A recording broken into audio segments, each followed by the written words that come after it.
हो क्या रहा है वहां? ये क्या दिया है राजकुमारी ने?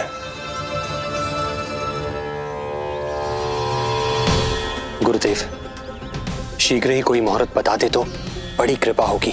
नंद महाराज, अब क्या नामकरण का मुहूर्त भी मुहूर्त निकाल के बताओगे आप? हैं? क्रोधित क्यों हो रही हो यशोदा? बताता हूँ, धैर्य धरो।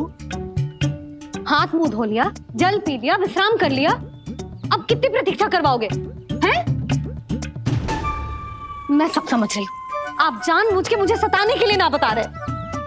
मैया कितनी भोली है बाबा, आप क्यों सता रहे हो उन्हें? बस बस बस, इतना भावुक होने की आवश्यकता ना है। बता तो, पंडित जी ने बताया है एक बहुत ही शुभ मुहूर्त आने वाले सप्ताह में ये है। और जानते हो जिस शुभ मुहूर्त किस दिन पड़ेगा? जिस दिन हमारा लल्ला पूरे 100 दिन का हो जाएगा। इससे अच्छा मुहूर्त तो हो ही नहीं सकता। धन्यवाद गुरुदेव।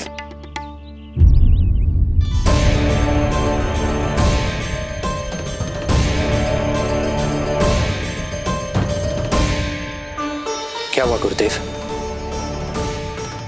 कुछ समस्या है क्या? जो सत्य सारे संसार को पता है और जो संकेत ये कुंडली दे रही है, दोनों में विरोधाभास है राजन।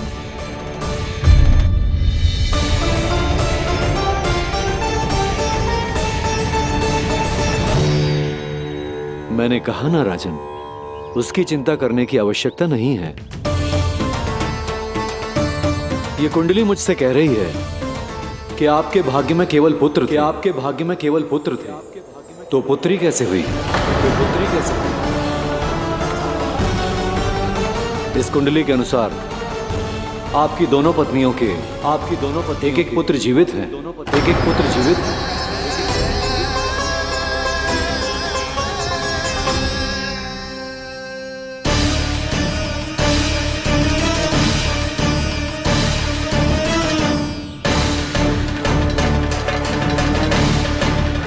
देवकी, गुरुदेव मैं कुछ कैसे? कहने की आवश्यकता नहीं है राजन, मैं जानता हूं मेरे प्रश्नों के उत्तर कहां मिलेंगे। अरे कौन से प्रश्न और कैसे उत्तर? किस बारे में बात कर रहे हैं? ये लोग जो भी बात कर रहे हैं वो मुझे सुनाई क्यों नहीं दी? सही समय की प्रतीक्षा कीजिए राजन, आपके दोनों कार्य पूर्ण होंगे।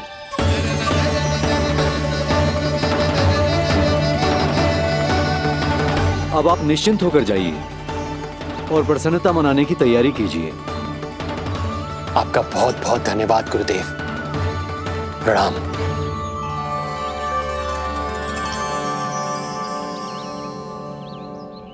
सच्ची? पहले नारायण को धन्यवाद दूं कि लल्ला को सूचना दूं? कुछ समझ में ना आ रहा। लल्ला मैं अभी आया।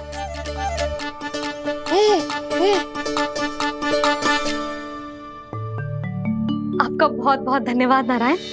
अब शीघ्र ही मेरे लल्ला और उसके दाऊ को उनके नाम मिल जाएंगे, वो नाम जिससे वे पूरे संसार में पहचाने जाएंगे। अब लल्ला को बताती हूँ। लल्ला, तू जैसे ही 100 दिवस का हो जाएगा, तेरा और तेरे दाऊ का नामकरण हो जाएगा। हाँ हाँ, किंतु आपने तो बताओगी ना, हम इन दोनों को मिलवा कब सकते हैं? क्या देख रहे हो, बताओ तो। यशोदा, पंडित जी ने कही कि दोनों भाइयों को मिलवाने के लिए कोई मुहूर्त की आवश्यकता ना है, तो हम चाहे तो इन्हें आज भी मिलवा सकते हैं। लल्ला सुनो तूने, तू आज ही अपने दाऊ से मिल सकता है। मैं अभी सारी तैयारियां करती हूँ। भव्य मिलन होगा गोकुल में, भव्य मिलन। कुंडली के अनुसार इन दोनों के 8 पुत्रों में से 2 जीवित बचे हैं। पहला तो रोहिणी पुत्र है, पर दूसरा कौन है? और वो कन्या कौन थी जिसे कंस ने मारा था? वासुदेव की कुंडली में अभी तक पुत्री योग बना ही नहीं है।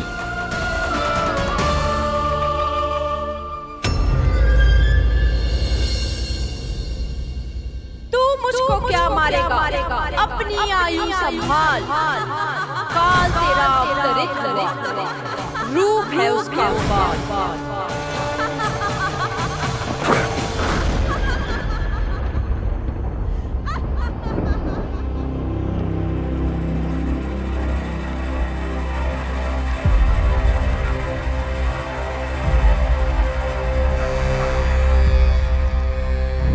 आधी रात को इस तरह से उठकर बैठे हुए हैं आप स्वामी। मैं ये तो नहीं जानती कि किस बुरे स्वप्न ने आपकी नींद छीन ली है, परंतु इतना अवश्य जानती हूं कि जो सूचना ये गुप्तचर लेकर आया है, इसे सुनकर आप रात भर सो नहीं पाएंगे।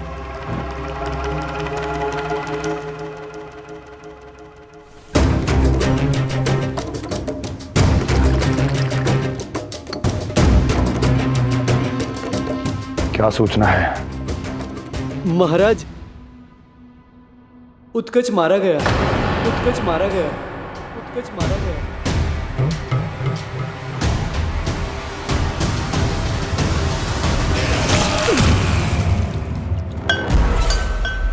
सूद बूद खो गए हो क्या अपनी?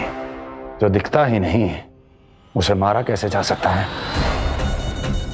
इसने स्वयं देखा था महाराज। जिस शकट में समाकर शक्तासुर उस बालक को कुचलने वाला था, आपके शत्रु ने उसी शकट को चकनाचूर कर दिया।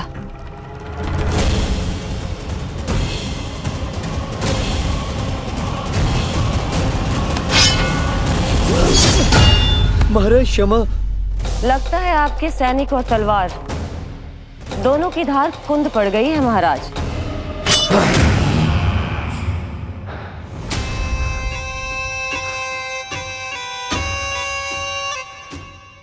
इस तलवार की धार पर अब तभी विश्वास दृढ़ होगा जब ये उस बालक के रक्त से स्नान कर लेगी।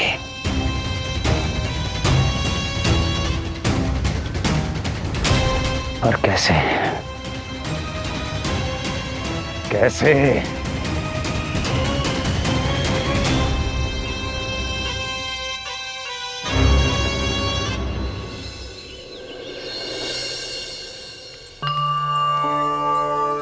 कैसी लगी तुझे दाऊ से मिलने की तैयारी? बहुत अच्छी है मैया, पर उससे भी अच्छी है वो प्रसन्नता जो इस मिलन के उत्साह में मुझे आपकी आंखों में दिख रही है।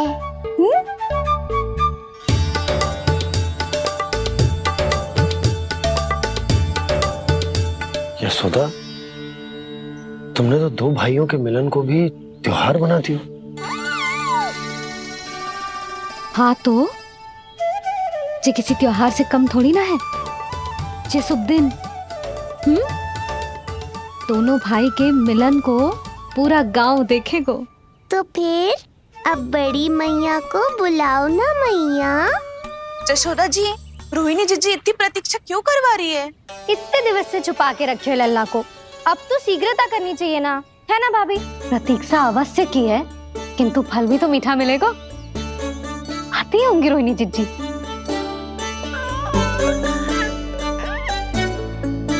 जीजी, कहीं उन्होंने अपना विचार तो ना बदल दियो?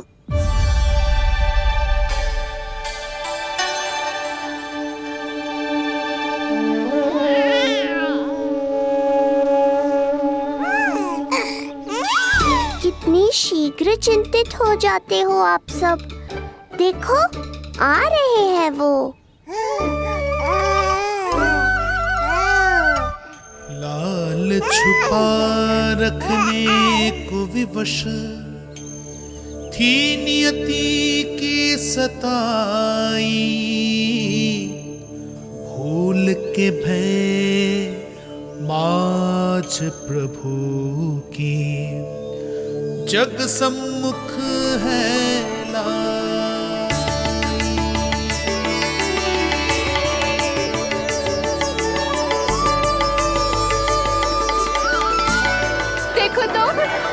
कितनी मधुर मुस्कान है। और आंखें कैसी गंभीर और गहरी है। अरे अरे, ये तो हमारी नीलमणि की तरह सुंदर भी है। सही कह रही है तू, और कितना प्यारा भी है। और कितना बलशाली भी लग रहा है ये। तो देखो इसके बिल्कुल लाल लाल टमाटर की तरह। देखो तो दाऊ आए नहीं कि ये सब की सब मुझे भूल ही गई। अरे हटो सामने से, मुझे भी तो देखने दो।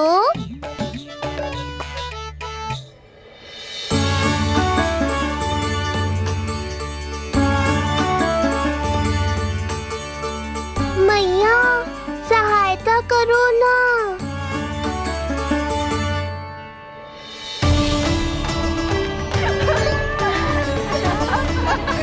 चलो हटो सब, हटो हटो हटो, हटो सामने से।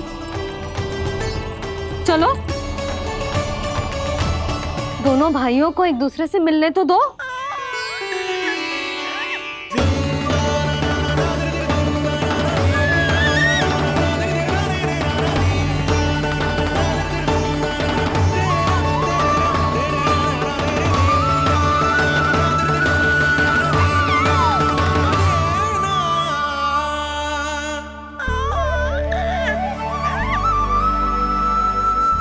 चल लल्ला, चल आजा। देख लल्ला, आ गए जी तेरे भैया, तेरा दाऊ। जी भर के बातें करो और निहारो एक दूसरे को। लाओ जिज्जी, आजा। ये रहे तेरे दाऊ। आओ जिज्जी।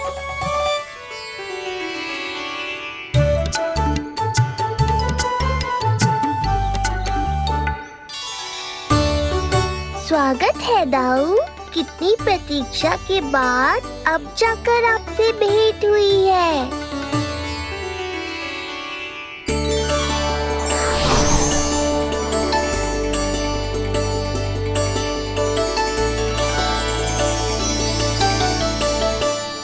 क्या हुआ दाऊ, मुझे पहचान नहीं पा रहे? कितनी देर लगाओगे दाऊ? अब तो पहचान लो, छोटा भाई हूँ आपका।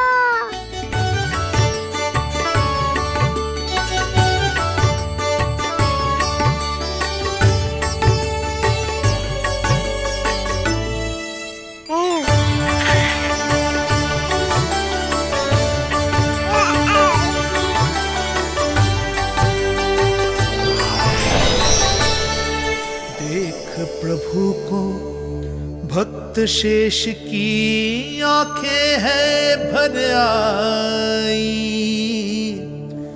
भावुक हरि भी निहारे की अब मिलन की बेल आई।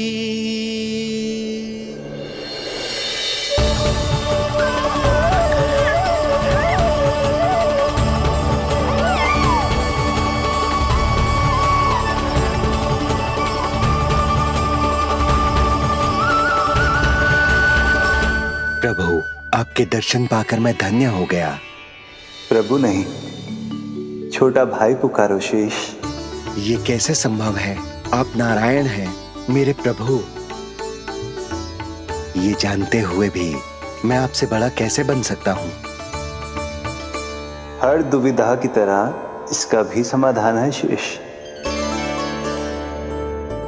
अब तो हम एक दूसरे से मिल भी चुके हैं। पृथ्वी पर हमारा सूत्र जुड़ चुका है, इसलिए समय के साथ तुम ये भूल जाओगे कि तुम्हारा ये भाई मेरा ही अवतार है। ये क्या कह रहे हैं प्रभु? वही जो आवश्यक है, नहीं तो तुम नीलमणि के बड़े भाई होने का कर्तव्य कैसे निभाओगे? कैसे डांटोगे मुझे?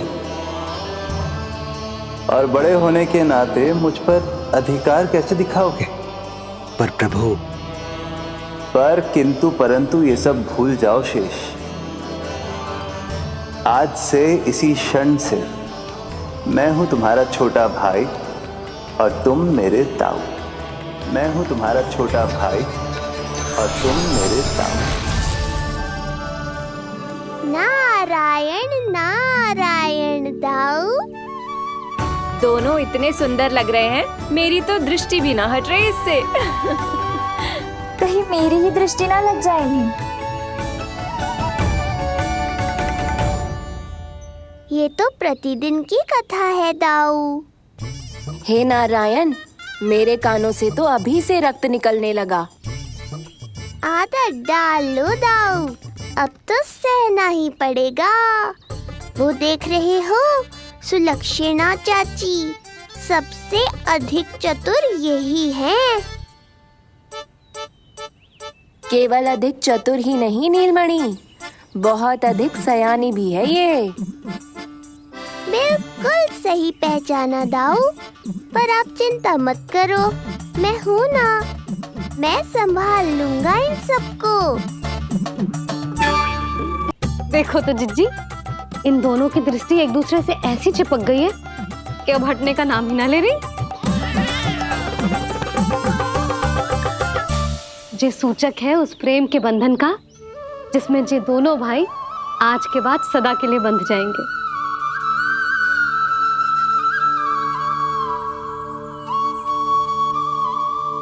मुझसे भूल हो गई यशोदा, मैंने इन दोनों को पहले ही मिलवा देना चाहिए था।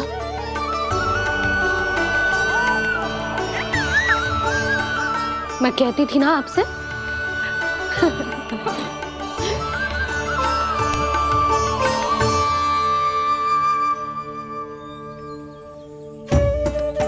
आई मैं।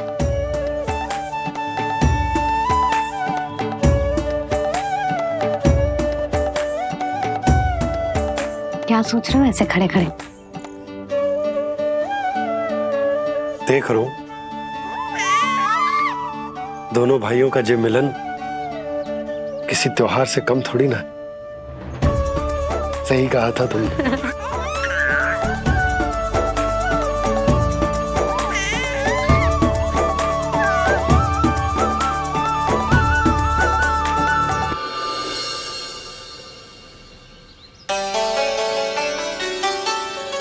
सुना ना तूने जो गोपिया क्या कह रही थी कि नीलमणि का दाऊ कितना बलशाली है। इसका तो यही अर्थ हुआ ना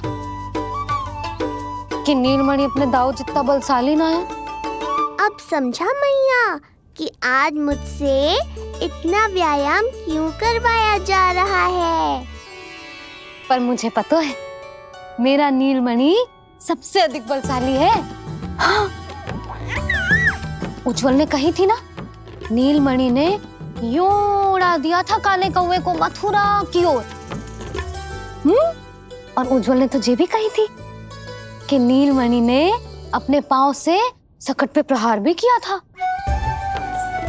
कैसे किया था प्रहार? ऐसे किया था। लग गई मैया को। कैसे किया था? फिर से बता कैसे किया था?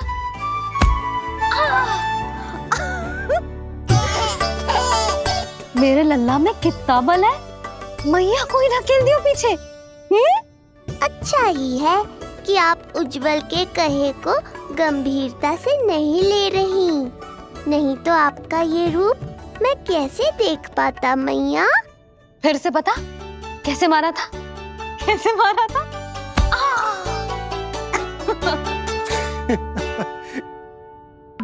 लल्ला तू बड़े के जैसे कब से हंसने लगो?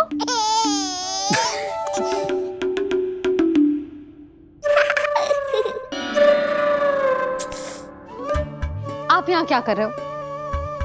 छुप छुप के मैया और लल्ला को खेलते हुए देखने के अतिरिक्त और कोई कार्य ना है आपके पास? कार्य तो है, पर यह अधिकार भी है कि मैं अपनी बड़ी सी पत्नी को अपने छोटे से लल्ला के साथ छोटे बालकों की तरह व्यवहार करते हुए देखूं। अब देख लियो ना, अब जाओ अपना कार्य करो।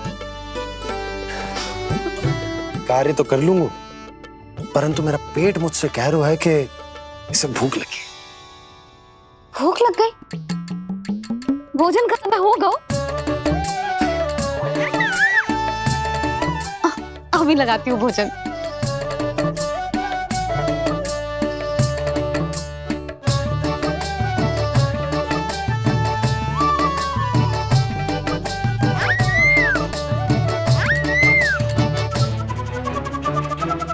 क्या हुआ लल्ला? इतना उतावला क्यों हो रहा है तू? तुझे भी भूख लगी आई है क्या? सच्ची में भूख लगी आई है कि मंद मंद मुस्कुरा के मैया को बांधना चाहता है? तनिक रुक जा, तेरे बाबा को भोजन परोस के यूं गई और यूं आई। मेरा अच्छा लल्ला। आई।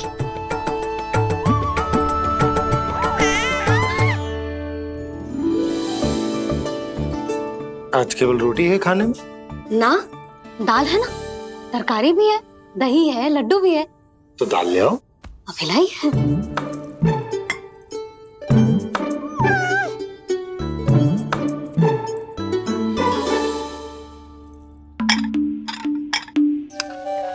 अवश्य भूख ही लगी होगी उसे।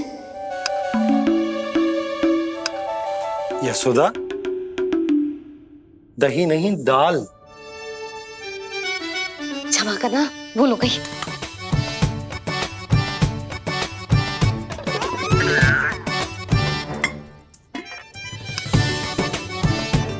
यशोदा, दाल दाल।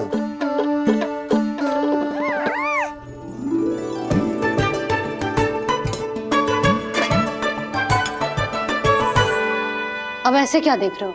बोला ना भूल हो गई। सब मिला के खा लो, पेट में तो मिलना ही है। थोड़े चावल मिलेंगे? हाँ मिलेंगे, अवश्य मिलेंगे।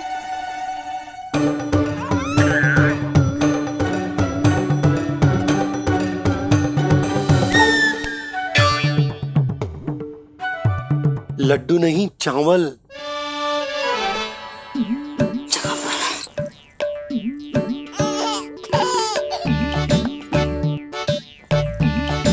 हंस क्या रहे हो जी?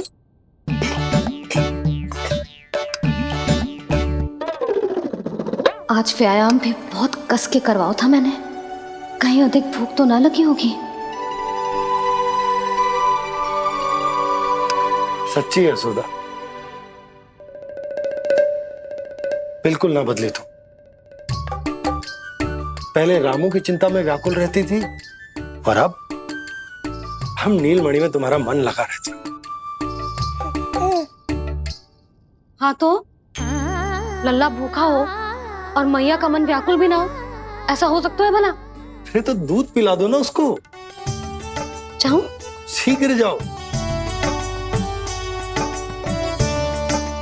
किंतु आप तो खा रहे हो ना पतिदेव। वही तो यशोदा, मैं खा रहा हूं, किंतु वो भूखो है। जाओ। ठीक है। यहाँ थी तो लल्ला की भूख के लिए चिंतित थी, अब वहां जाएगी तो पक्का मेरे भोजन के बारे में चिंता करेगी। कहीं आधी ही भूख में ना उठ जाए तेरे बाबा, उन्हें कुछ और चाहिए होगा तो? सही कहा था बाबा ने, वहाँ मेरी चिंता थी, यहाँ बाबा की चिंता है। सच्ची मैया, अनोखी हो आप।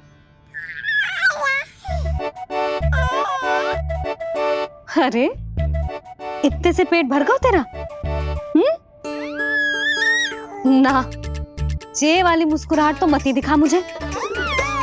इतनी शीघ्र तेरा पेट भर ही ना सकता। मैया जानती है अपने लल्ला की भूख।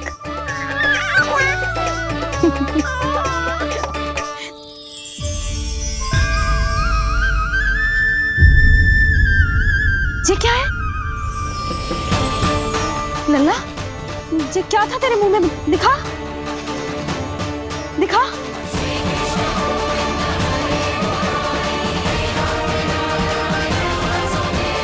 मैया को सब पता है, इतनी जल्दी तेरा पेट भर ही ना सकता।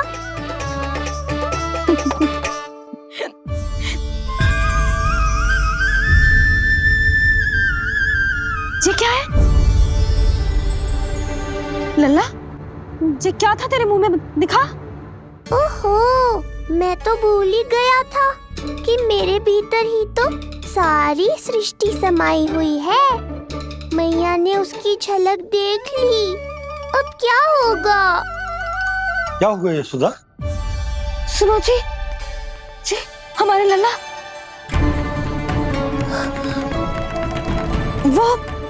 वो इसके मुंह में। क्या? भूल जाओ ना मैया, कुछ नहीं था मेरे मुंह में। लल्ला मुंह खोल के बाबा को दिखा। अरे क्या देख रही है उसके मुंह में? अवश्य ही मेरा दृष्टि भ्रम होगा, किंतु ऐसा भ्रम। अरे बताओ ना यशोदा, या फिर मुहूर्त शीघ्र ना बताने की बात का प्रतिशोध ले रही हो तुम? ना ऐसी बात ना है। तो फिर बताओ ना क्या बात है? हा? मैंने लल्ला के मुंह में कुछ देखो। क्या देखो? अब फंस गया मैं। मैया बाबा को सब कुछ बता देंगी और राय का पहाड़ बन जाएगा। फिर कैसे संभालूंगा इन दोनों को? ऐसे लगो जैसे जैसे पूरा का पूरा ब्रह्मांड। ब्रह्मांड लल्ला के मुंह में। अच्छा, तुम मेरा मुंह देखो।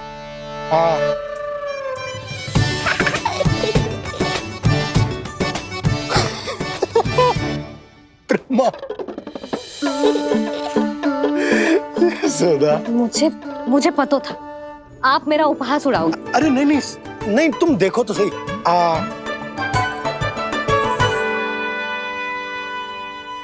ब्रह्मांड ना सही, गोकुल तो दिखना चाहिए। अरे गोकुल को राजा हूं मैं, है कि ना? है? देखो, अरे देखो। धन्यवाद बाबा, आपने इस बात को गंभीरता से नहीं लिया, इसलिए अब मैया भी नहीं लेंगी। आज तो बचा लिया आपने। आज के बाद ना आपको कुछ बताऊंगी ही ना। आप जाओ, नामकरण उत्सव की तैयारी करो। और हाँ, इस बार भी उत्सव छोटा ही करना है, जो तो मत ही बोलना आप। हाँ। अब इसे कैसे समझाऊं कि हम कोई भी उत्सव बड़ा ना कर सकते? व्यर्थ ही कंस की दृष्टि पड़ जाएगी हम पर।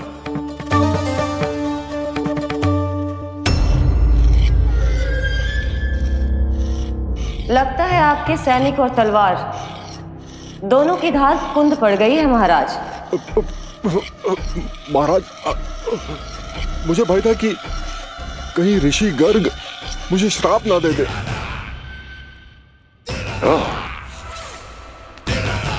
तो श्राप से भयभीत हो गए दुर्जन, किंतु कंस तो कोई श्राप नहीं देता, सीधा मृत्यु देता है। ऐसा न करें महाराज, दया करें, दया निदान। यदि मैं उनकी इच्छा के विरुद्ध भीतर जाने की कोशिश करता तो जितनी सूचना मुझे मिली है उतनी भी नहीं ला पाता। तब आपको कैसे पता चलता महाराज कि आपकी बहन और बहनोई मात्र अपनी वृद्ध संतानों के श्राद्ध के लिए वहां नहीं गए थे?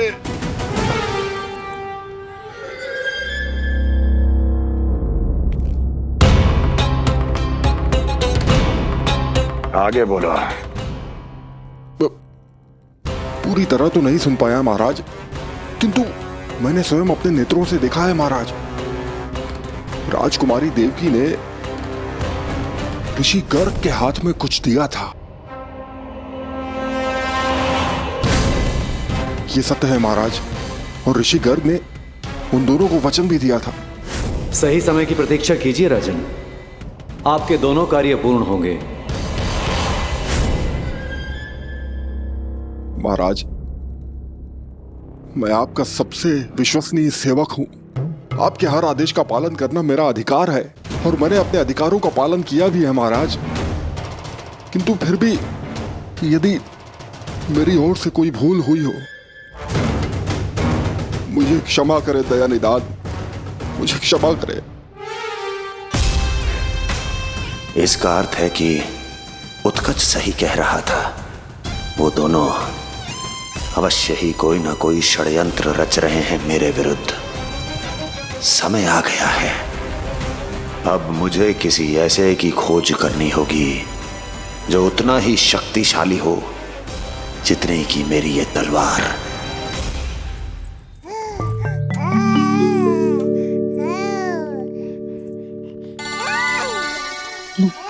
अभी से पुकारने लगो जी, अभी तो आई हूँ रसोई में।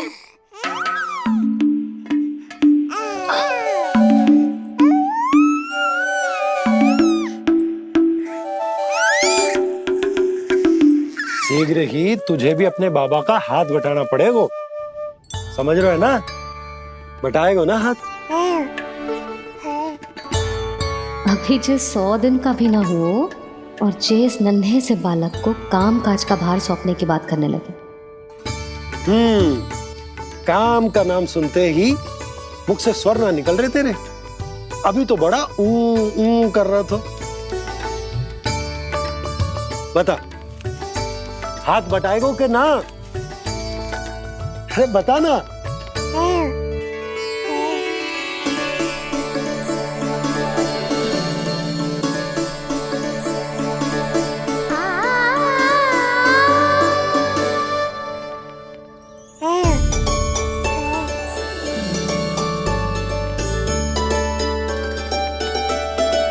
कल तू पूरा 100 दिन को हो जाएगा लल्ला। पंडित जी आएंगे, तुझे नया नाम मिलेगा। देखो तो मन में तो इनके भी कितना उत्साह भरो है, बस दृष्टि में मैं ही आती हूँ। और कल तुझे वो नाम मिलेगा लल्ला जिससे पूरा संसार तुझे पहचानेगा।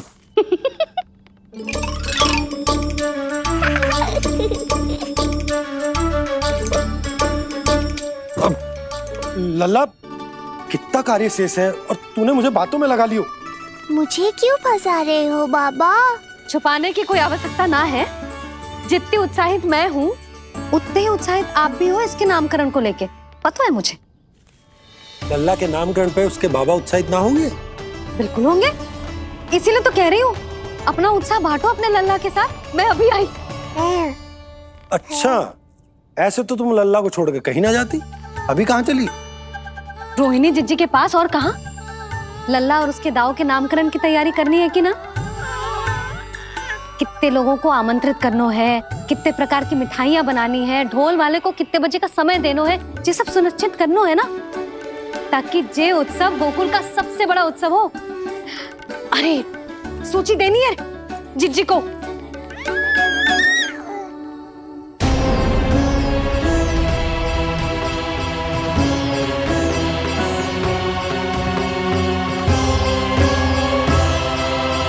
सबकी कोई आवश्यकता ना है। आवश्यकता ना है मतलब? कहना क्या चाहते हो आप? मैं ये कहना चाहता हूं कि यशोदा, सत्य तो ये है कि हमें दुख में ना अत्यधिक दुखी होना चाहिए और ना सुख में अत्यधिक उत्साहित। प्रसन्नता कितने भी क्यों ना, हमें उत्सव संयम से ही मनाना चाहिए। इतने वर्ष संयम ही तो रखा था ना नंद जी। ये समय संयम का ना आनंद से बावले हो जाने का है। यशोदा, हम आयोजन छोटा ही करेंगे। मैं कुछ सोच समझ कर ही तो कह रहा हूँ। पर क्यों? मुझे भी तो समझाओ। हर बात समझाने की ना होती है यशोदा। अच्छा, पति पत्नी में भेद हो तो है? ठीक, मैं कोई भेद ना रखूं। जो भी अब तक मैंने तुम्हें ना बताया है वो सब बताऊं। ओहो, क्या कर रहे हो बाबा? कंस के बारे में कुछ बता मत देना मैया को। वो मंगला है ना, उसने आज शाम को ही बछड़ा दियो और भाद्रपद का मास लगभग बीतने को ही है, तो धीरे धीरे शरद ऋतु आ जाएगी, दूध की हानि भी कम हो जाएगी। हाँ? और वो सरजू है ना, उसको बैद जी ने पूरे पखवाड़े का विश्राम के लिए कहा है। क्यों? क्योंकि वो ठाट से गिर गए थे और गिरते समय उसे भीतरी चोट लग गई थी। अरे बस बस बस, ये सब मुझे क्यों बता रहे हो? इसका नामकरण से क्या संबंध? तुम्ही ने तो कही ना कि पति पत्नी के बीच में कोई भेद ना होता। तो मुझे जो भी बात पता है मैं तुम्हें बताऊंगा। कितनी समझदारी से बात बदल देते हो आप, और भोली भाली मैं आपकी बातों में आ जाती हूँ और इस सब में असली बात तो रह ही जाती है। किंतु आज बात मेरे लल्ला की है। उत्सव तो विशाली होगा और इस बारे में कछु और ना सुनूंगी मैं। आप लल्ला का ध्यान रखो, मैं जा रही हूँ रोहिणी जीजी के पास। यशोदा,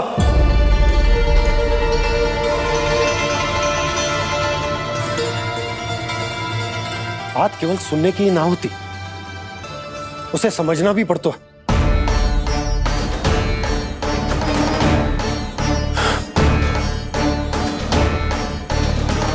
विश्वास है ना मुझ पर? मैं कुछ सोच समझकर ही कर रहा हूँ ना।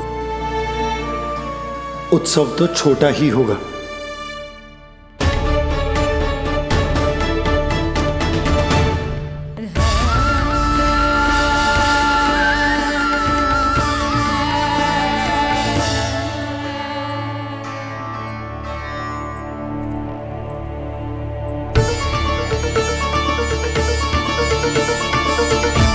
क्षमा करना लल्ला, तेरी मैया को डांटना पड़ गया।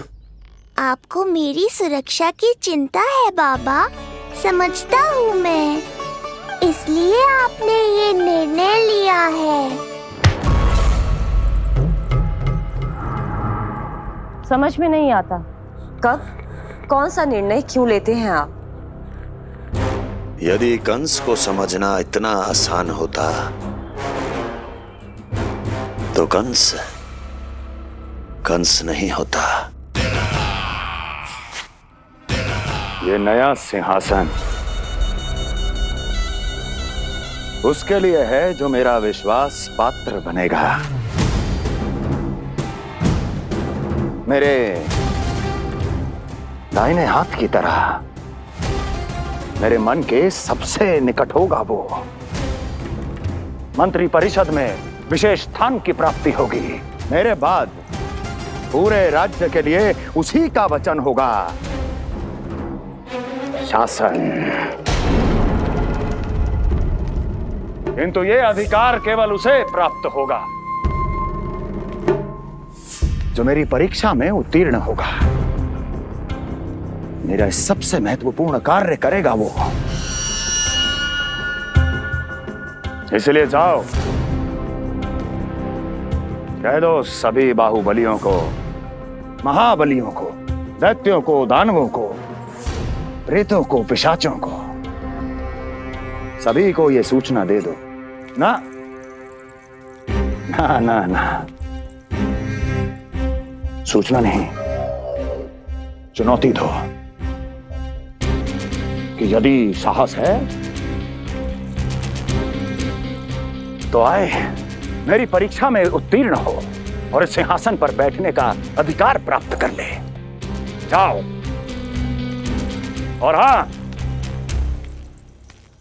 ये अवश्य कहना कि केवल वही आए जिनके हृदय में साहस का ज्वालामुखी धधकता हो, जिनकी तलवारें पर्वतों का सीना चीरने को व्याकुल हो, जिनकी संकल्प शक्ति इतनी दृढ़ हो कि मृत्यु से टक्कर ले लें। कायर नहीं चाहिए मुझे। जाओ। महाराज, आप जिसे भी ये विशेष पद देंगे, भविष्य में यदि वही हमारे शीश पर बैठ गया तो क्या करेंगे आप? पहले ऐसा कोई योद्धा सामने तो आए अस्ति, जो उस विष्णु के अवतार का संहार कर सके।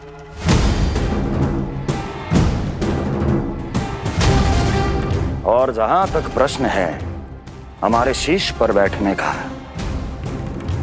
तो स्मरण रखो अस्ति, कंस को अच्छी तरह आता है ऐसे दुस्साहसियों को बीच दरबार में खड़ा करके अपनी उंगलियों के संकेत पर नृत्य करवाना। ता दीर्घ ता। और अपना कार्य सिद्ध होने के बाद उनके तन से उनके शीश को उतारना। कंस को भली भांति आता है।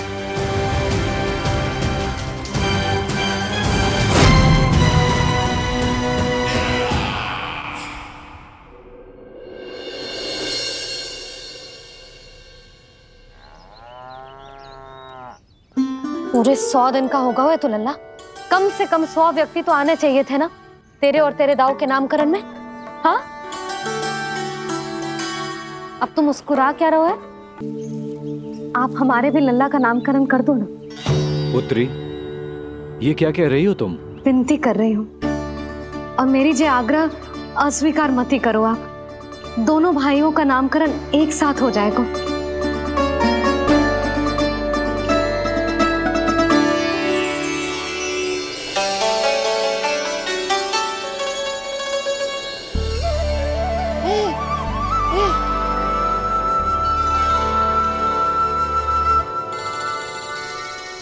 कितने प्यारे और निर्दोष बालक हैं।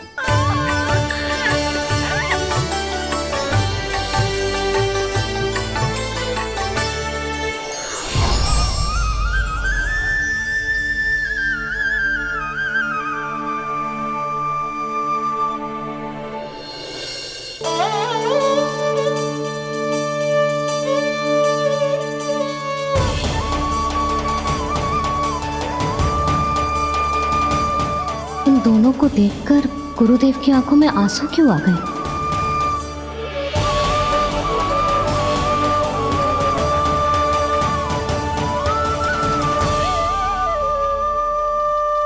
ये क्या कर रहे हैं ऋषिवर? संभालिए अपने आप को, नहीं तो मेरा रहस्य खुल जाएगा आज। अरे ऋषिवर, हाथ मत जोड़िए। इससे पहले कि गड़बड़ हो जाए, अपनी नमस्कार मुद्रा को आशीर्वाद मुद्रा में बदल दीजिए। बात को समझिए, मैंने ये अवतार मैया और लल्ला के अद्भुत संबंध का अनुभव करने के लिए लिया है, पर आपकी भावुकता के कारण यदि मैया को मेरा सत्य पता चल गया तो ये संबंध ही बदल जाएगा।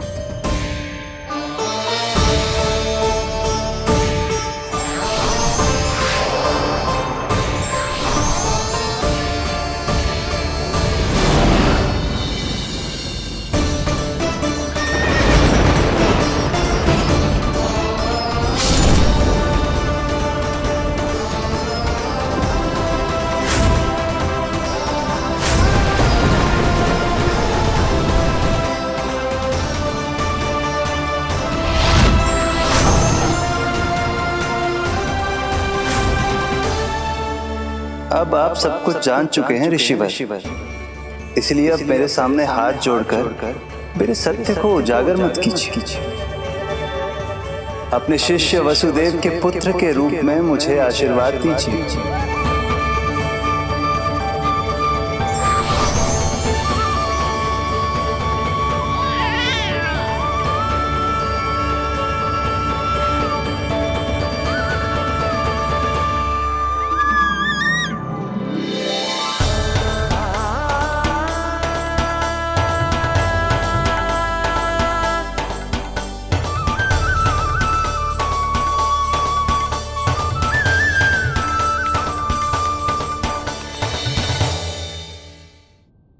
ऋषिवर, आप मौन क्यों हैं? और आपकी आंखों में आंसू, सब कुछ ठीक है ना? अब तो आप हमारे लल्ला का नामकरण करोगे ना? इन दोनों का नामकरण करना मेरा सौभाग्य होगा पुत्री।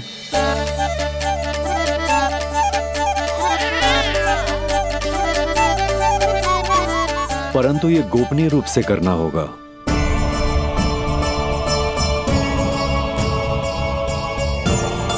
अवश्य ही स्वामी का आग्रह होगा, ताकि कंस की बुरी दृष्टि हमारे पुत्र पर ना पड़े। ये तो बहुत महान ऋषि हैं, इन्हें कंस के अत्याचारों के बारे में अवश्य पता होगा। अपनी संतान का नामकरण संस्कार करना एक मां के लिए उत्सव से कम नहीं होता है, पर यह छुपकर करना होगा। आप दोनों को स्वीकार तो है ना? जैसी आपकी आज्ञा गुरुदेव। स्वीकार है गुरुदेव। तो फिर कहाँ करना है हमें नामकरण का प्रबंध? गुरुदेव, मंदिर सही रहेगा? उससे पवित्र स्थान तो हो ही नहीं सकता है। रिसीवर, आप तनिक विश्राम कीजिए, हम लोग प्रबंध करते। मैं कुछ समय इन बालकों के साथ व्यतीत करना चाहूंगा। ये तो इनका सौभाग्य होगा। हमें आज्ञा दीजिए।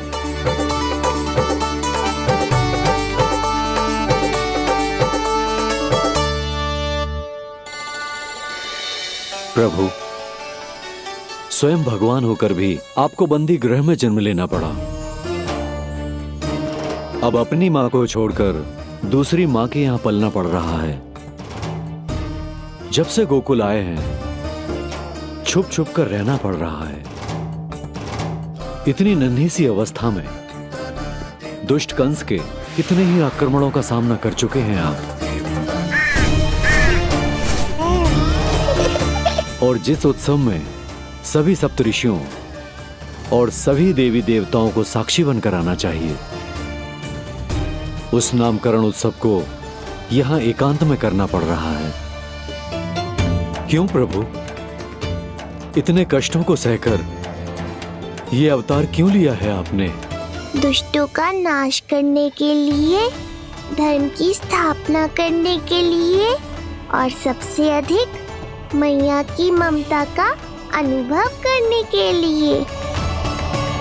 पर इसके लिए इतने कष्ट? मानव जीवन लिया है तो कष्ट तो उठाने ही पड़ेंगे ऋषिवर। मानव जीवन की आंच जला रही है, फिर भी आप मुस्कुरा रहे हैं प्रभु। ये कैसा अनोखा अवतार है। आंच में जलकर भी यदि मैं नहीं मुस्कुराऊंगा तो अपने भक्तों को क्या शिक्षा दूंगा मैं? आज एक कंस का प्रकोप है, भविष्य में सहस्रों कंस होंगे और आने वाले युगों में होंगे अनगिनत कंस। उस समय मेरे भक्तों को पता होना चाहिए कि अपने कष्टों को कैसे सहना है और धर्म के पथ पर अडिग कैसे रहना है।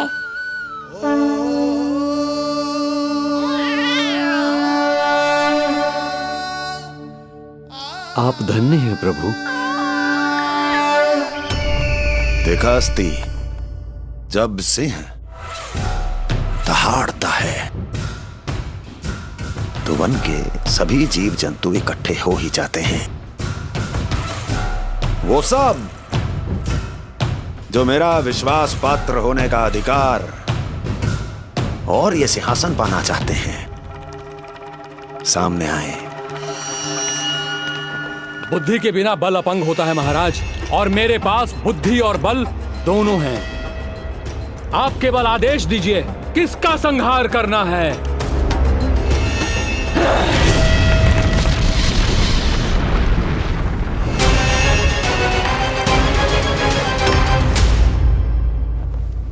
सारी तैयारी हो गई। बोलो। आप गुरुदेव को बुला लो, मैं रोनी जीजी और बालकों को ले आती हूँ। यशोदा, तुम रुष्ट तो ना होना मुझसे? मैं भला रुष्ट क्यों होने लगी? नहीं, तुम जो उत्सव बड़े धूमधाम से करना चाहती थी और बहुत प्रसन्न हूँ मैं कि हमारे लल्ला का नामकरण स्वयं ऋषि गर्ग पूरे विधि विधान से कर रहे हैं।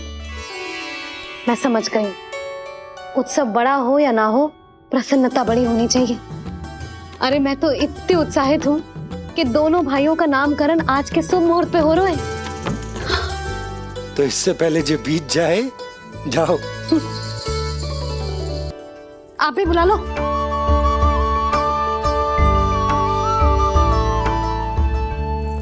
यहाँ सब के सब एक से बढ़कर एक है, तो फिर अपने कार्य के लिए किसका चुनाव सबसे पहले करूं? मेरा सामर्थ्य तो आपने अभी तक देखा ही नहीं महाराज। चुटकी बजाकर शत्रुओं का विनाश कर सकता हूं मैं।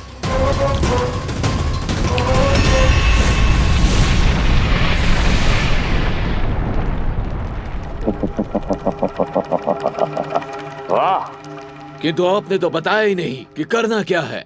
वध वध करना है, एक नवजात बालक का वध। उसे साधारण बालक मत समझना।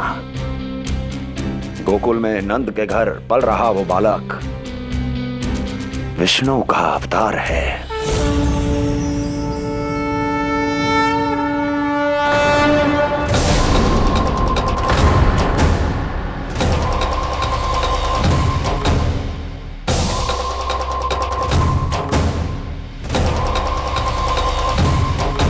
क्या हुआ? इतना सन्नाटा क्यों छा गया? क्षमा कीजिए महाराज, पर मैं नन्हे बालकों के साथ हिंसा नहीं करता। विष्णु अवतार बड़ा छलिया है महाराज, मैं उसका मुख भी नहीं देखना चाहता।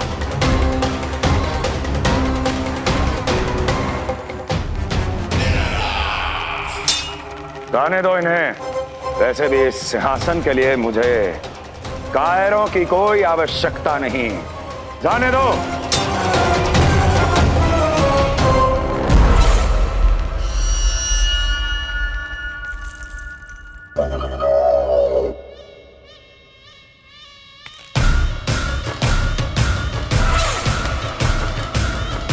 दुर्जय, क्या कहा था मैंने कहा था केवल वही आए जिनके हृदय में साहस का ज्वालामुखी धधकता हो, जिनकी तलवारें पर्वतों का सीना चीरने के लिए व्याकुल हो, जिनकी संकल्प शक्ति इतनी दृढ़ हो कि वो मृत्यु से टक्कर ले जाए। वही होगा इस सिंहासन का असली अधिकारी। महाराज,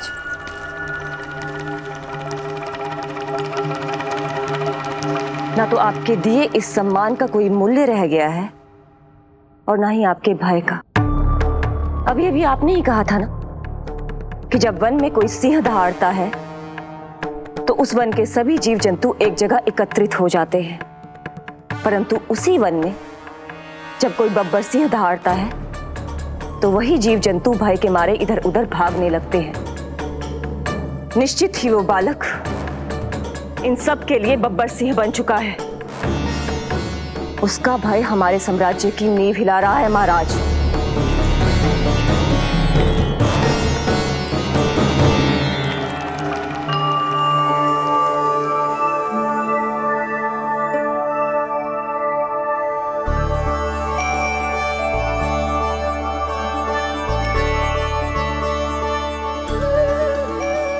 हे नारायण, मेरा मार्गदर्शन कीजिए। हे मां सरस्वती, मुझे आशीर्वाद दीजिए ताकि मैं दोनों बालकों के लिए सर्वोत्तम नामों का चुनाव कर पाऊं।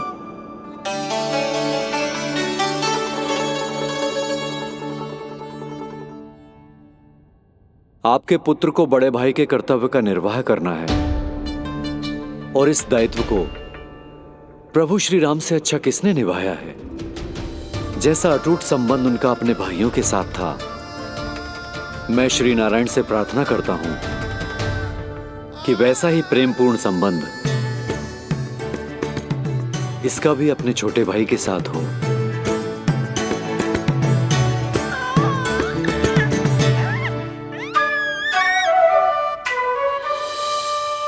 इसीलिए इसका नाम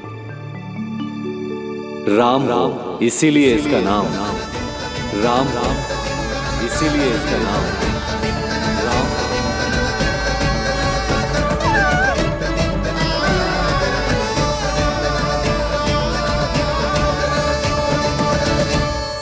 बड़े भाई में आदर्श, न्याय, संकल्प बल के साथ साथ शारीरिक बल भी होना चाहिए। मैं देख पा रहा हूं ये बालक इन सब बलों के लिए जाना जाएगा। इसलिए जो नाम इसके व्यक्तित्व के लिए सबसे उचित है वो है बलराम, बलराम, बलराम।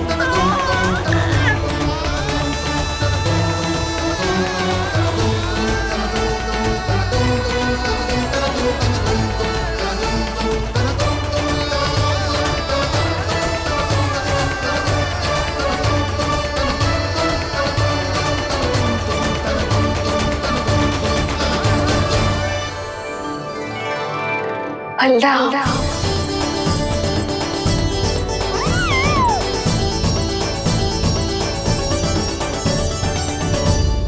तो फिर उसका नाम बल राम रखना। कैसा अद्भुत संयोग है रिसीवर। जब इसके जन्म की सूचना देने मैं वसुदेव भैया के पास मथुरा गया था, तब उन्होंने भी यही नाम रखा था, बलराम। ये संयोग नहीं, नारायण की इच्छा है नंदराज। बलराम से अधिक उपयुक्त नाम इस बलराम के लिए कुछ और हो ही नहीं सकता है। पर मैं तो दाऊ कहकर ही बुलाऊंगा इन्हें, बलदाऊ।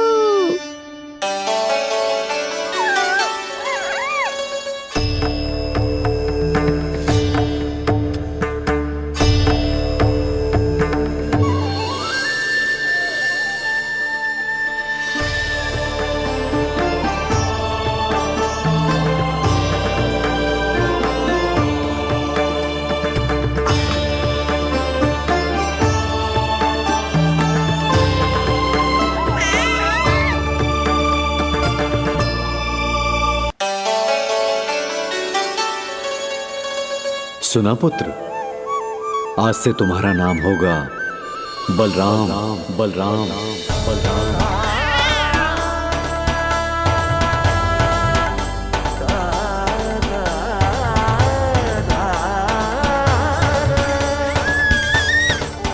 गुरुदेव, कितना अद्भुत नाम दिया है आपने इसे। अब मेरे लल्ला को भी ऐसा ही कोई उत्तम सा नाम दे दो।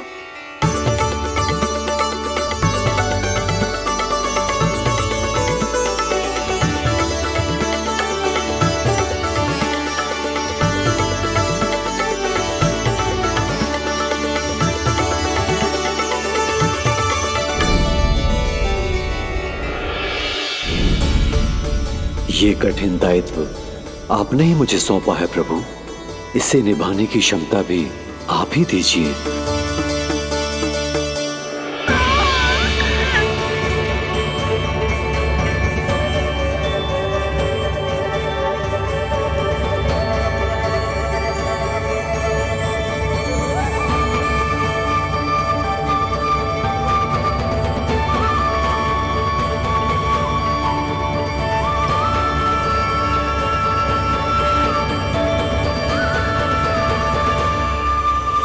कृष्ण कृष्ण कृष्ण कृष्ण कृष्ण कृष्ण कृष्ण कृष्ण।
कृष्ण कोई साधारण शब्द नहीं है। ये अनेक विशेषताओं से भरा हुआ है। क बना है कमलकांत से, अर्थात वो जो श्रीपति विष्णु जैसा हो।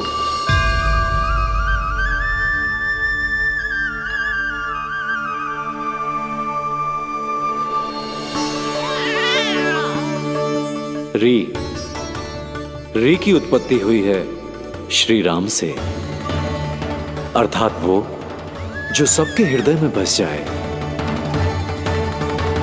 श ऐश्वर्य के स्वामी विष्णु के लिए, अर्थात वो जो समृद्धि लेकर आए।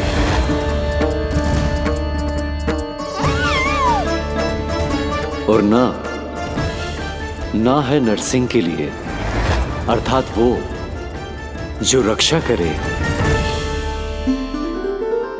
और अंत में आकार की मात्रा सूचक है अग्निदेव का,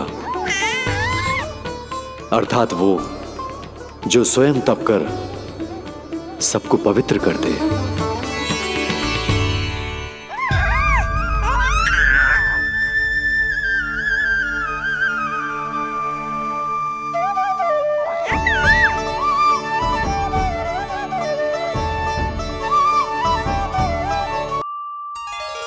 कृष्ण,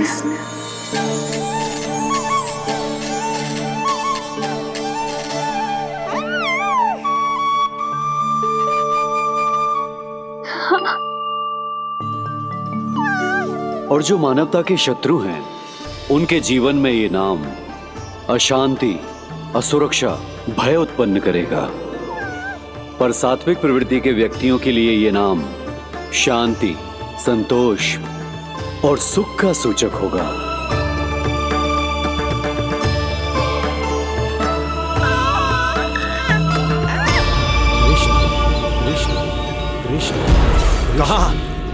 कहां से आ रही है ये ध्वनियां? कहां से आ रही है ये ध्वनियां?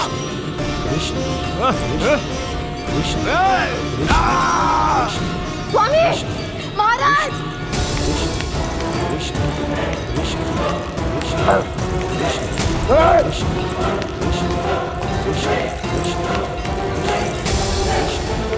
कैसी ध्वनि महाराज?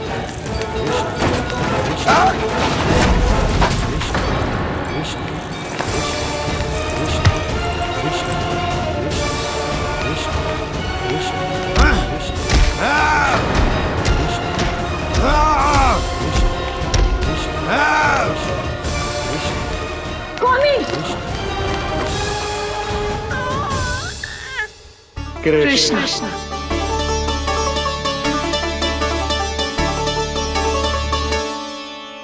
कृष्ण, जे नाम अनंत काल तक स्मरण किया जाता रहेगा, जय तेरी मैया का आशीर्वाद। संसार मुझे कृष्ण बुलाए या नीलमणि कहकर पुकारे, मैं रहूंगा तो बस यशोमती मैया का नंद लाला। यशोमती मैया के नंद लाला, यशोमती मैया के नंद लाला।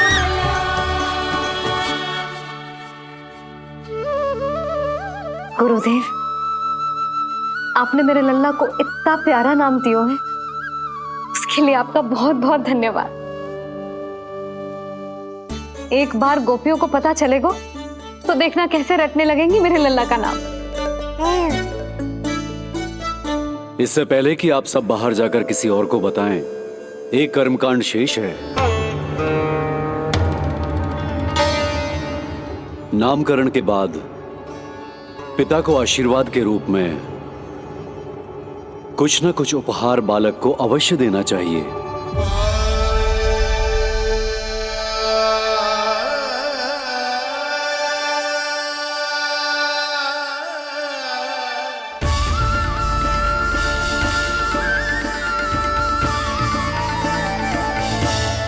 मैं क्या दूं?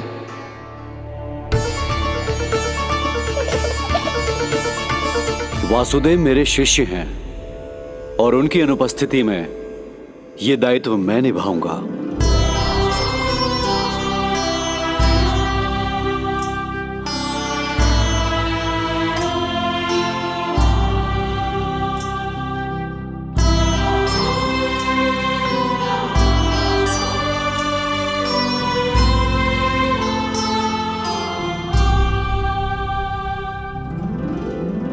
इसे अपने पिता की ओर से स्वीकार करो पुत्र।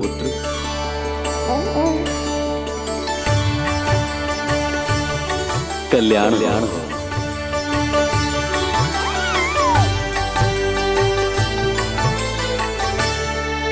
क्या दूं मैं इसे?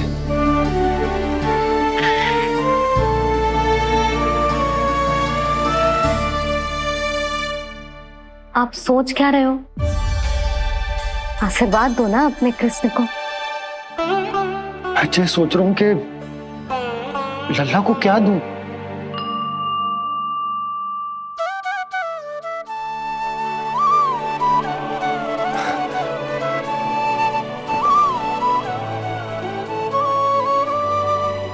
लल्ला, तू स्वयं ही बता दे, तुझे क्या चाहिए?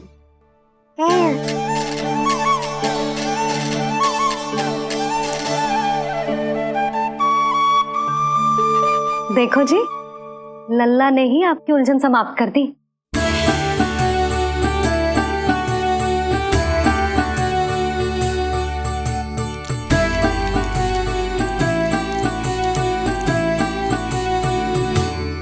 मेरा आशीर्वाद कि तेरा जे नाम कृष्ण तेरी प्रजा के लिए बहुत हितकारी हो। गुरुवर, आप भी इसे आशीर्वाद दें। जिनके आशीर्वाद से ये पूरा संसार संचालित होता है, उन्हें मैं क्या आशीर्वाद दूं?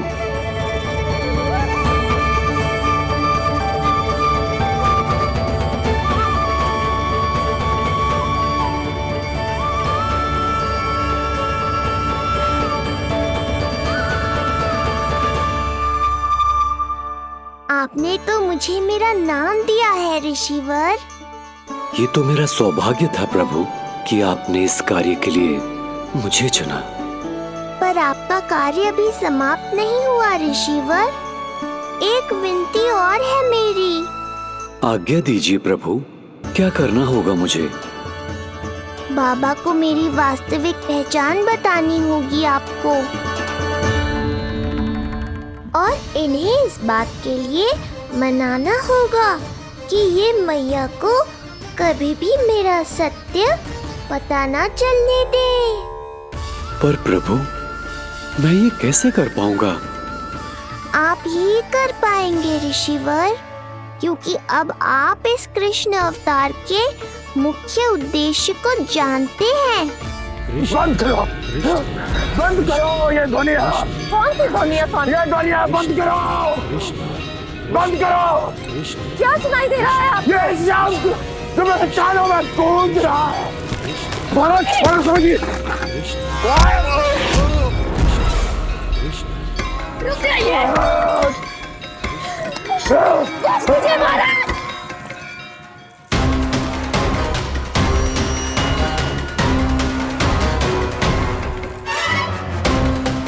आप भूल रहे हैं कि आप मथुरा नरेश है, कंस है आप। और किसी भी व्यक्ति, वस्तु या घटना से महाराज कंस इतने व्यथित नहीं हो सकते कि वो सुदबुक खो बैठे। स्वयं को संभालिए महाराज। बंद हो गई, बंद हो गई, बंद हो गया वो स्वर, बंद हो गई वो ध्वनिया। काफी। यूं मत सोचना कि मैं तुम्हें सुन नहीं रहा था। तुम सत्य कह रही हो। मैं कंस हूं। किसी भी व्यक्ति, वस्तु या घटना से व्यथित नहीं हो सकता। दुर्जन! जी महाराज। इस सिंहासन को पुनः स्थापित करो। यदि कोई भी योग्य इसे स्वयं सिद्ध करने नहीं आता तो मुझे पता है मुझे क्या करना है, कैसे उस दुष्ट बालक का संहार करना है। मैं भली भांति जानता हूं। ये दायित्व आपको ही निभाना होगा ऋषिवर। इससे दो लाभ होंगे। एक तो मेरे बाबा कंस के कारण होने वाली चिंता से मुक्त हो जाएंगे, और आवश्यकता पड़ने पर मेरी पहचान को मैया से सुरक्षित रखने में सहायता भी करेंगे।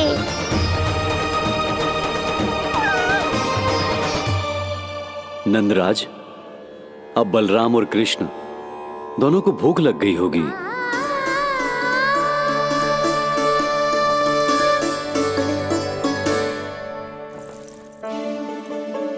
प्रणाम गुरुदेव। प्रणाम गुरुदेव।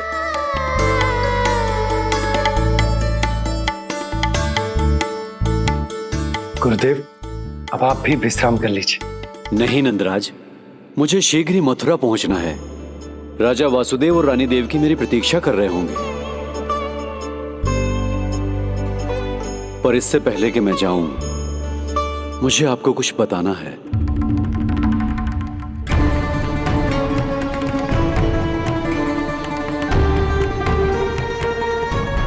गुरुदेव, आपके ललाट पर बल पड़ गए। सब कुछ ठीक तो है ना? कहीं आप मुझे कंस के बारे में तो ना बताना चाहते? गुरुदेव, मैं जानता हूं कि कंस नवजात शिशुओं की हत्या करवा रहा है।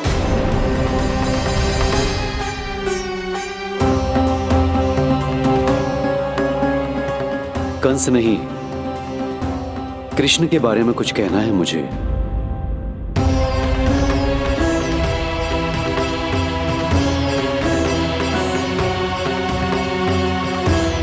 बताइए गुरुवर। मैं एक ऐसा सत्य बताने जा रहा हूं नंदराज, जो है तो वरदान, पर उसे स्वीकारना आपके लिए बहुत कठिन होगा। गुरुदेव, आप जो कह रहे हैं वो मैं समझ ना पा रहा हूं। बताइए ना।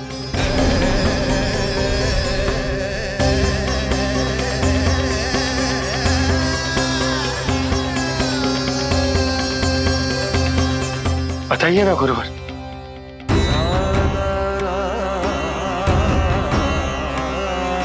सत्य यह है नंदराज, कृष्ण राजा वासुदेव के पुत्र हैं। कृष्ण राजा वासुदेव के पुत्र हैं। कृष्ण राजा वासुदेव के पुत्र हैं।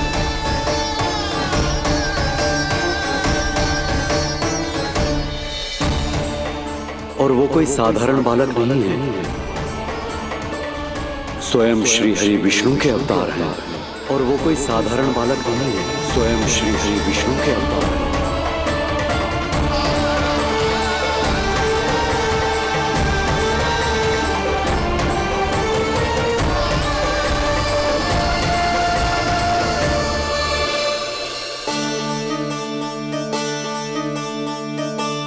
अशु विचित्र लग रहा है। कौन हो तुम? मैं हूं श्री विष्णु का अवतार। कैसे संभव है गुरुदेव? वो तो नन्हा सा बालक।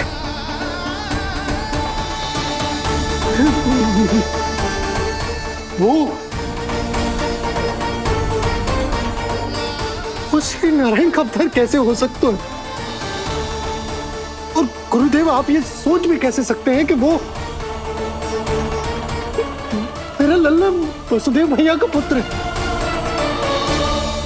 यही सत्य है नंदराज, पिछले जन्म में मिले वरदान का फल है ये।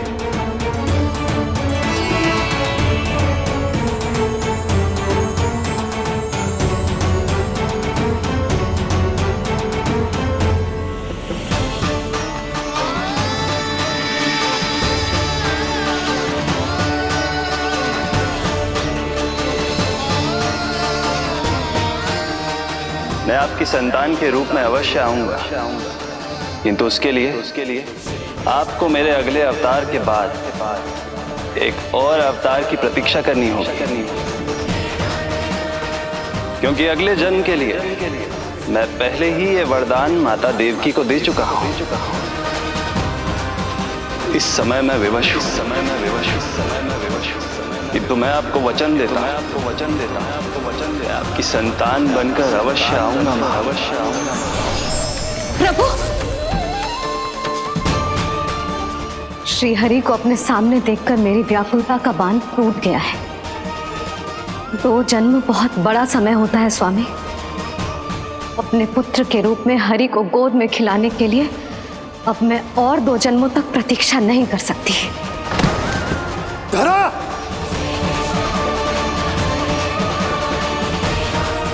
माता देवकी को मैं पहले ही वचन दे चुका हूं, इसलिए विधि के विधान के अनुसार मुझे उन्हीं का पुत्र बनकर जन्म लेना होगा।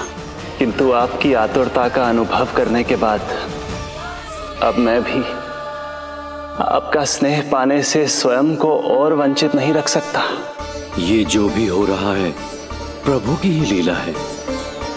कृष्ण के जन्म के तुरंत बाद भगवान विष्णु के आदेश पर वासुदेव जी के यहां आना पड़ा और आपकी और रानी यशोदा की पुत्री को अपने पुत्र के साथ बदलना पड़ा और इस तरह कृष्ण आपके और रानी यशोदा के पुत्र बन गए।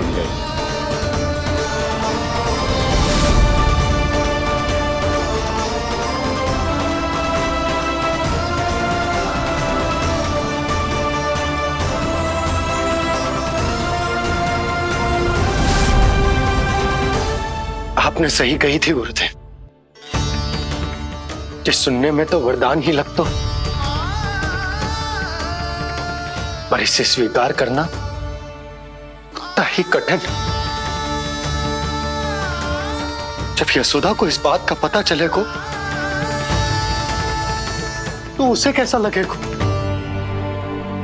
अपने नाम का अर्थ अच्छे से सुनो है ना तूने? उसका हर एक अक्षर भगवान श्री नारायण से संबंधित है, जैसे उन्हीं का स्वरूप है तू। बस मैया, ये सत्य आपसे छुपा रहे, इसी कारण बाबा के लिए ये जानना आवश्यक है। फिर चाहे इसे स्वीकार करना उनके लिए कितना भी कष्टदायक क्यों ना हो। नहीं नंद, ये सत्य उन्हें आप नहीं बताएंगे। स्वयं प्रभु ने मुझसे कहा है किसी और प्राणी को इसके बारे में भनक तक नहीं लगनी चाहिए, और रानी यशोदा को तो बिल्कुल नहीं। गुरुवर, कंस के आक्रमणों की जानकारी यशोदा से पहले ही छुपा कर रखना कठिन था। अब इतना बड़ा सत्य मैं यशोदा से कैसे छुपाऊंगा? आपको छुपाना ही होगा नंदराज, यही प्रभु की इच्छा है।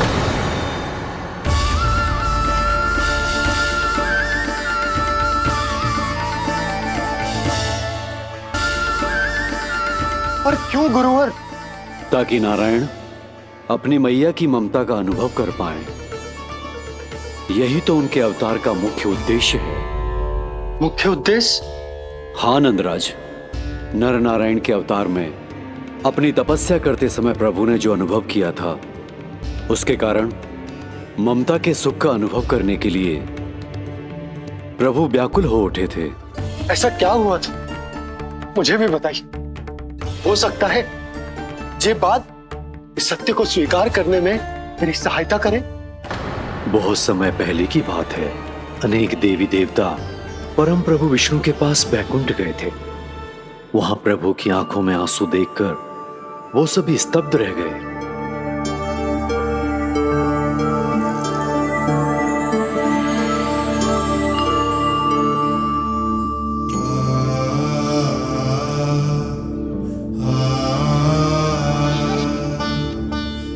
प्रभु, आपकी आंखों में आंसू?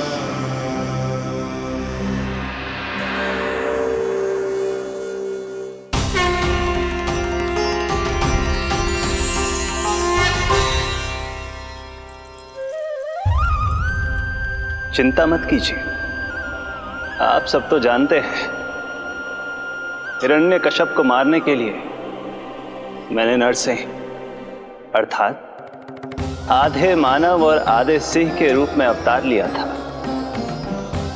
उस राक्षस का वध करने के बाद नर और सिंह दोनों भागों ने अलग अलग होकर नर और नारायण के रूप में पुनः जन्म लिया। वर्तमान में वो दोनों बद्रिकाश्रम में तपस्या कर रहे हैं।